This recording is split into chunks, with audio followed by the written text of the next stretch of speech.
आज हम बात करेंगे ऑस्टियोपोरोसिस के बारे में। तो ऑस्टियोपोरोसिस या हड्डी का कमजोर होना किसे कहते हैं? ऑस्टियोपोरोसिस में जो बोन मिनरल डेंसिटी है वो कम हो जाती है, जिसके कारण अनेक प्रकार के सिम्टम्स आने लगते हैं। पेशेंट्स कंप्लेन करते हैं उनको बैक पेन है, पूरी बॉडी में पेन है, ज्यादा दूर चलने नहीं मिलता है, लंबे टाइम बैठते हैं तो बैक पेन हो जाता है, अपर शोल्डर में पेन है। ये कुछ कॉमन सिम्टम्स हैं ऑस्टियोपोरोसिस के।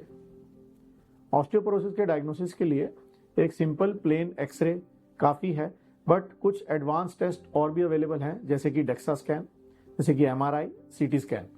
डेक्सा स्कैन एक बहुत इंपॉर्टेंट टेस्ट है ऑस्टियोपोरोसिस के लिए, जिसमें हम बोन मिनरल डेंसिटी अलग अलग एरियाज की, जिसमें पेल्विस, स्पाइन, फुट और नी जॉइंट, इनको हम कवर करते हैं। इसके साथ साथ रिस्ट जॉइंट की भी बोन डेंसिटी चेक होती है।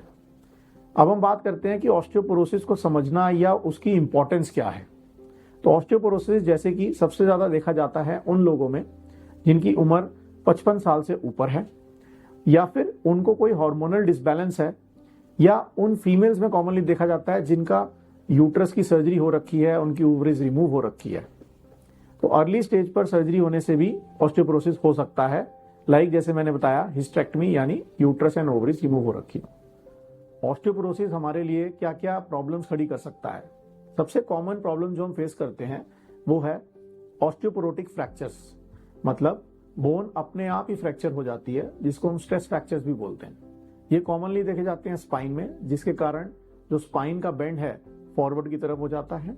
हम कई बार देखते हैं ओल्ड एज पेशेंट्स जो बहुत आगे को बेंड होके चल रहे हैं, तो एक कॉमन साइन है कि उनको काफी टाइम से ऑस्टियोपोरोसिस रहा है और उनकी बोन्स अपने बॉडी वेट के अंदर ही दब जा रही है या बेंड हो जा रही है।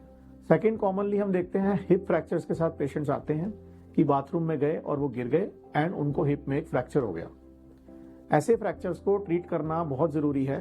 सिर्फ फ्रैक्चर को फिक्स करने से ऑस्टियोपोरोसिस ठीक नहीं होगा, तो जरूरी है ऑस्टियोपोरोसिस फ्रैक्चर के बाद उनको कुछ इंजेक्शन चालू किए जाएं। अगर आपको कोई भी सिम्टम्स या साइन ऑस्टियोपोरोसिस के हैं जो कि मैंने आज आपको बताए, तो आप मुझे कांटेक्ट कर सकते हैं एट सैगल न्यू हॉस्पिटल, पश्चिम बिहार, दिल्ली।